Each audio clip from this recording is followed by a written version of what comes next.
So basically I wanted to review something kind of Christmassy, but you know what? Maybe that was a little bit of a mistake. For those of you who watch my pickups videos, you already know that I have a bit of a thing for bowling video games, and yes, that does extend into the weird ones as well, and this most definitely qualifies. Elf Bowling was a bit of an internet sensation back in the late 90s. It was a freeware game that spawned a number of sequels, and even a movie, if you can believe that. The story behind it is real simple. Basically, Santa's elves go on strike, and the jolly old one decides to make an example of some of them in a kind of extreme form of little person abuse, let's say. And they made this a two-pack of sorts with Elf Bowling 1 and Elf Bowling 2. Elf Bowling 2 is actually a shuffleboard game, and also it's crap. Not saying that Elf Bowling 1 on this is not crap, it's just kind of less crap, but let's talk about it a little. The gameplay here is very limited. This version seems to omit some elements.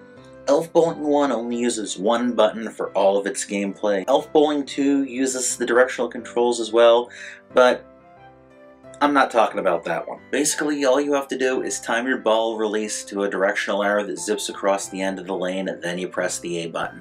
That's it. There's no way to put any English on the ball to make it curve or hook. And I'd reckon that picking up a tricky spare or converting a split, especially something with a wide gap like a 4-7-10 or a big 4, would be impossible in this game. But it's really meant to be nothing more than a novelty, so what do you expect? There's a little bit of humor to the game, mostly elves heckling Santa as he plays, especially when he misses a spare. The elves occasionally shuffling out of the way of Santa's oncoming bowling ball. Occasionally there's a pin setter malfunction, which results in a decapitated elf, but all that does get old kind of quick. It's kind of par for the course for this kind of game, which was mainly passed around friends and coworkers. You download it, play for 2 minutes, and then forward it along. With something like this, it's actually kind of lost to me why a physical version actually exists. I just have a hard time imagining why someone would want it. Maybe if you're one of those who likes giving dumb gifts to people, or maybe if you're a little kid, but that's maybe about it. There's not really anything worth replaying here. Topping things off, this version and its Nintendo DS counterpart were made but without permission or authorization by the game's creator.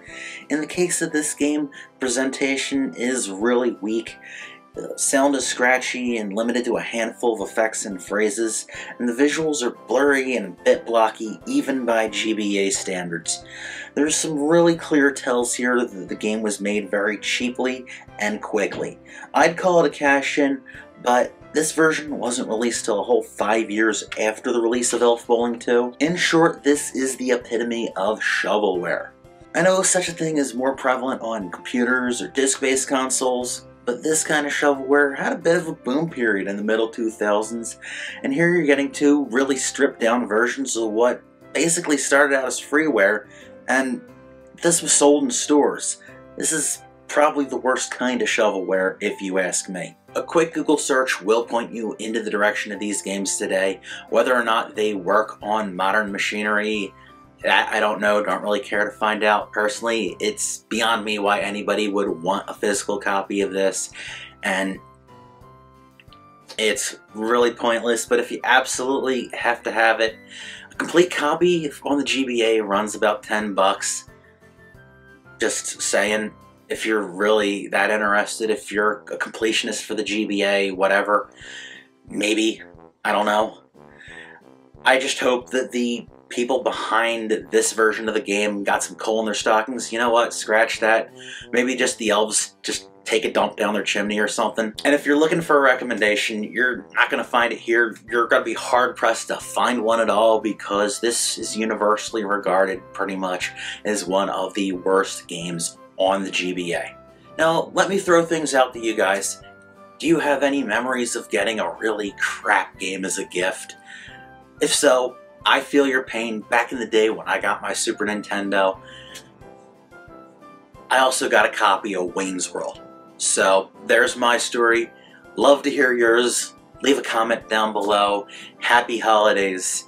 Thank you for watching, and I'll see you next time. Take care.